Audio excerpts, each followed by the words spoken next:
अस्सलाम वालेकुम नाज़रीन, जांज़ेब अब्बासी एक नए यूट्यूब प्रोग्राम के साथ हाज़िर है। ये केस है बुनियादी तौर के ऊपर शाहज़ेब कत्ल केस, और इसमें शाहरुख जतोई समेत जो तमाम मरकज़ी मुल्ज़िमान थे, सुप्रीम कोर्ट ऑफ पाकिस्तान ने उनको बरी कर दिया। सुप्रीम कोर्ट ने इन मुल्ज़िमान को बरी क्यों किया और ये केस शुरू कहाँ से हुआ, इसकी पूरी टाइमलाइन उस हवाले से आज हम आपको बताएंगे। तो हुआ कुछ यूँ कि 20 साला शाहज़ेब, जो कि साबिक deputy superintendent police Aurangzeb Khan के बेटे थे, उनको कराची डिफेंस हाउसिंग अथॉरिटी की सबा एवेन्यू पर रात को 24 दिसंबर 2012 को कत्ल किया गया। शाहज़ेब फैमिली की शादी से वापस आ रहे थे जब उनकी बहन को हिरासा किया गया और मकतूल ने मुल्ज़िमान से माफ़ी मांगने का तकाज़ा किया। इस दौरान तलकलामी हुई, बीच में मकतूल के वालिद आए, उन्होंने बीच बचाव करवाया, लेकिन उसके बाद मामला रफ़ा दफ़ा हो गया। लेकिन उन मुल्ज़िमान ने मकतूल शाहज़ेब का ताक़ुब किया और फिर सबा एवेन्यू कराची के ऊपर सरेआम मकतूल शाहज़ेब को कत्ल कर दिया गया। इसके ऊपर सोशल मीडिया के ऊपर बहुत ज़्यादा बातें हुई और फिर उसके बाद उस कत्ल के ऊपर साबिक चीफ जस्टिस इफ्तिखार मोहम्मद चौधरी ने सो मोटो ले लिया। यहाँ पर यह बताना ज़रूरी है कि ये वो वाहिद केस है जिसमें सुप्रीम कोर्ट ने 2 मरतबा सो मोटो लिया।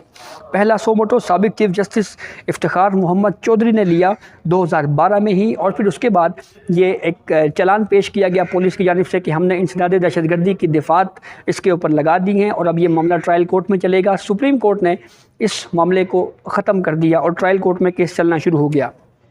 जून 2013 में इंसदाद दहशतगर्दी की अदालत ने शाहरुख जतोई और सिराज तालपुर को फांसी की सज़ा सुनाई, जबकि सजाद तालपुर और ग़ुलाम मुर्तज़ा लाशारी को इस केस में उम्र कैद की सज़ा सुनाई गई।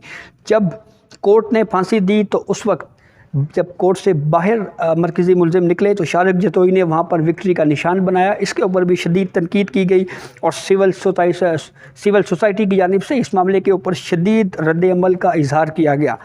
फिर कुछ माह बाद ये खबर आई कि शाहज़ेब के वालिद ने मुल्ज़िमान को माफ़ कर दिया है, यानी उनका राज़ीनामा हो गया है।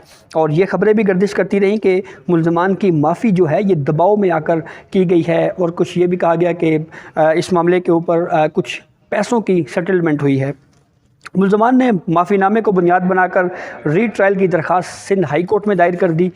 नवंबर 2017 आ गया, सिंध हाई कोर्ट ने नज़रसानी दरखास्तें मंजूर की और दोबारा ट्रायल का हुक्म दे दिया और सज़ाए मौत को भी ख़त्म कर दिया। जब मुकदमा दोबारा ट्रायल कोर्ट में गया तो मुल्ज़िमान के वकील ने ये एतराज़ उठाया कि वो एतराज़ ये था कि कत्ल के वक्त शाहरुख जतोई की उम्र कम थी, यानी उनकी उम्र 17 और 18 साल के बीच में थी। 18 साल उनकी उम्र नहीं थी, ये जुवेनाइल है यानी कम उम्र है, इसलिए इनको सज़ा नहीं हो सकती। इस मौक़िफ़ को दुरुस्त साबित करने के लिए मुल्ज़िमान के वकील की जानिब से एक मेडिकल रिपोर्ट पेश की गई। उस मेडिकल रिपोर्ट को कोर्ट ने रद्द कर दिया, मुस्तरद कर दिया और एक मेडिकल बोर्ड तश्कील दिया। 7 रुकनी वो मेडिकल बोर्ड था।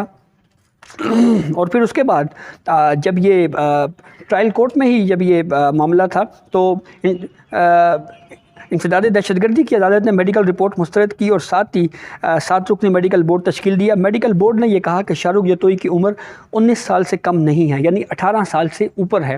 तो ये आर्ग्यूमेंट मुल्ज़िमान का कि मुल्ज़िमान जुवेनाइल हैं, कम उम्र हैं, उसको रद्द कर दिया गया था। सिंध हाई कोर्ट ने क्योंकि ATA की जो दिफात थी उसको ख़त्म कर दिया था, तो फिर दिसंबर 2017 में सेशन कोर्ट ने तमाम मुल्ज़िमान को ज़मानत के ऊपर रिहा कर दिया।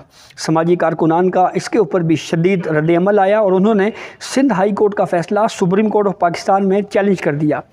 जब ये सिंध हाई कोर्ट के फ़ैसले को सुप्रीम कोर्ट में चैलेंज किया गया तो वहाँ पे दरख्वास्त गुज़ारान का ये मौक़िफ़ था कि मुआशरे में इस तरह के वाक़यात से खौफ व हिरास फैल रहा है, इसलिए इंसदाद दहशतगर्दी की जो दिफात हैं वो ख़त्म करने का फ़ैसला दुरुस्त नहीं है।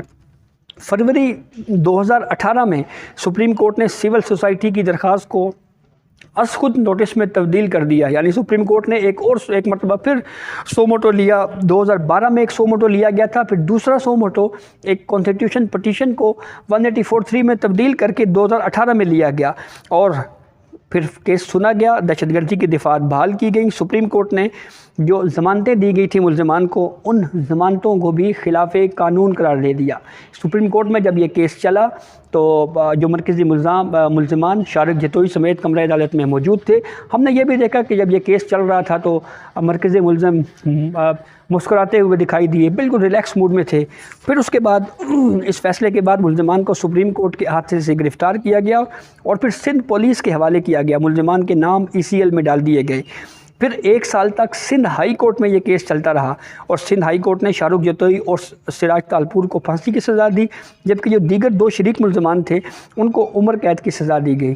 बुनियादी तौर के ऊपर सवाल ये उठाया गया कि जो मरकज़ी मुल्ज़मान हैं शाहरुख जतोई, सिराज तालपुर समेत जो ये तमाम मुल्ज़मान हैं, इनके ऊपर इंसदाद दहशतगर्दी के दिफ़ात का इतलाक़ नहीं होता।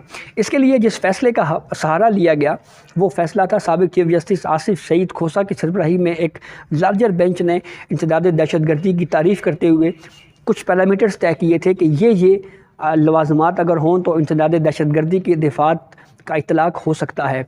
साबिक़ चीफ जस्टिस आसिफ सईद खोसा ने अपने फ़ैसले में इंसदाद दहशतगर्दी की एक्ट की जो डिफ़ाइन करते हुए उन्होंने ये कहा था कि अगर कानून नाफिज करने वाले इदारों के ऊपर अटैक्स हो और एक मुनज़्ज़म मंसूबा हो इसके पीछे, और सेकेंडली अगर फ़िरकावारियत फैलाने के लिए पुरतशद्दुद कार्रवाई की जाए तो भी ये भी इंसदाद दहशतगर्दी की डेफिनेशन में आएगा और इस पर भी इंसदाद दहशतगर्दी का इतलाक़ होगा। अगर 2 फ़रीक़ैन आपस में उनकी लड़ाई होगी और किसी वजह से कत्ल हो जाता है तो उसके ऊपर इंसदाद दहशतगर्दी की इतलाक़ नहीं हो सकती।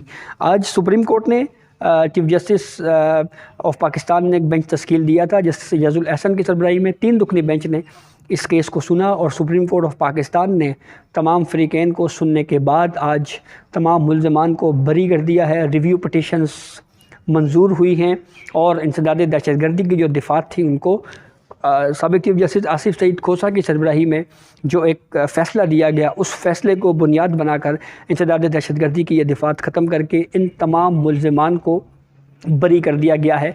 2012 से शुरू होने वाला ये सिलसिला 2022 अक्टूबर में आके अब ख़त्म हुआ है और इसमें जो बुनियादी सवाल था वो ये था कि इंसदाद दहशतगर्दी की मौजूदगी में 2 फ़रीक़ैन के दरमियान राज़ीनामा नहीं हो सकता।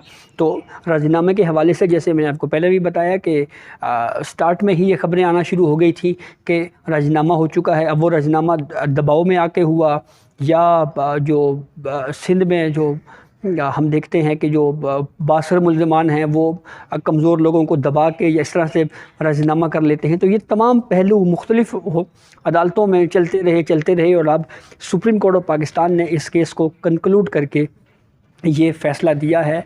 2012 से चलने वाला ये सिलसिला 2022 में आके रिव्यू केस में आके इख्तिताम पजीर हुआ है और तमाम मुल्ज़िमान को बरी कर दिया गया है क्योंकि राज़ीनामा भी हो चुका था। इंसदाद दहशतगर्दी की नई डेफिनेशन के मुताबिक ये केस इंसदाद दहशतगर्दी के एक्ट के तहत नहीं आता। तो ये अब तक की अपडेट थी जिससे हमने आपको आगाह किया। बहुत शुक्रिया।